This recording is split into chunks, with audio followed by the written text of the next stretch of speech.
This is King Horik. He arrives not with a fleet, but with a shadow. He is the man who has spent a lifetime turning allies into footstools, and today he has come for Ragnar Lothbrok. In this scene, we aren't just watching a greeting, we are watching the precise moment Ragnar's vision for the West begins to bleed.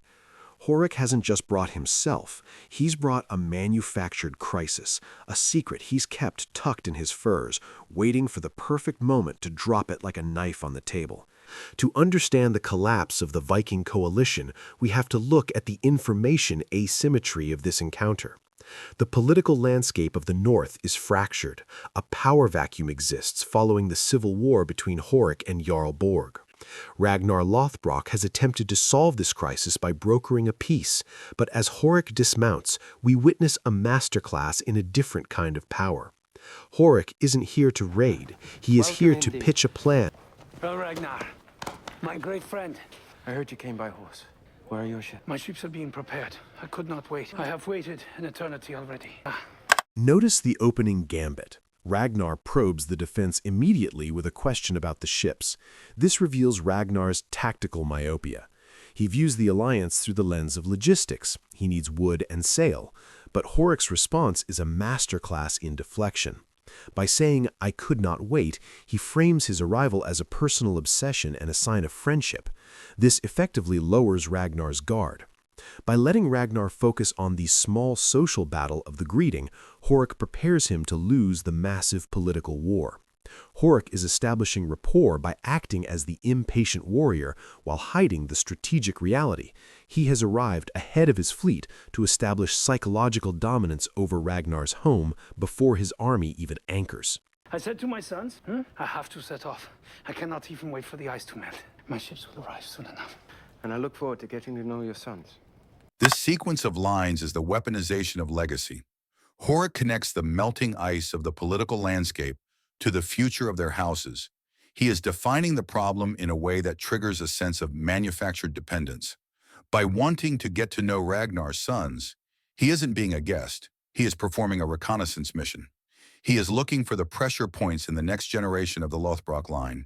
He appeals to Ragnar's laziness regarding internal security by suggesting a path where their families simply become one. It is seductive because it promises stability, but critically it relies on a vacuum of competence. Ragnar doesn't see the threat. He sees a king offering a seat at the royal table. There's someone here that you will well remember. I can see, King Horik, that you're not too delighted to see me, but I hope you're not surprised. We all made an agreement to raid together, and I've come to honor it. The last time we met Jarl Borg, I had the distasteful task of burying many of my kinsmen and friends. But still, it is true. I am not surprised to see you. Good. Horik uses Borg's presence as a smokescreen. He knows that when men are angry, they stop thinking strategically. Borg appeals to the agreement, the logic of the contract, but Horik ignores the logic to focus on the insult. By saying, "I had the distasteful task," Horik is weaponizing information asymmetry. He knows Borg is desperate for legitimacy, so he denies it to him publicly. He is testing the rationality of both men. He knows Borg will react with ego, and he knows Ragnar will react with silence.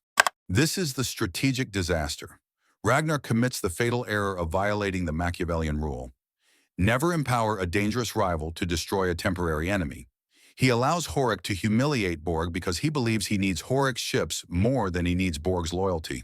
He is so focused on the immediate victory, the raid, that he ignores the strategic disaster of an insulted Jarl sitting on his border. Ragnar believes he has found a perfect weapon in King Horik, a proxy force to carry him to the west. He fails to see that he has just armed a fanatic who answers to no one. I have made a decision. I do not wish Jarl Borg to raid with us. By the end of this conversation, Horik has effectively manufactured a problem, the exclusion of Borg, that only he can solve.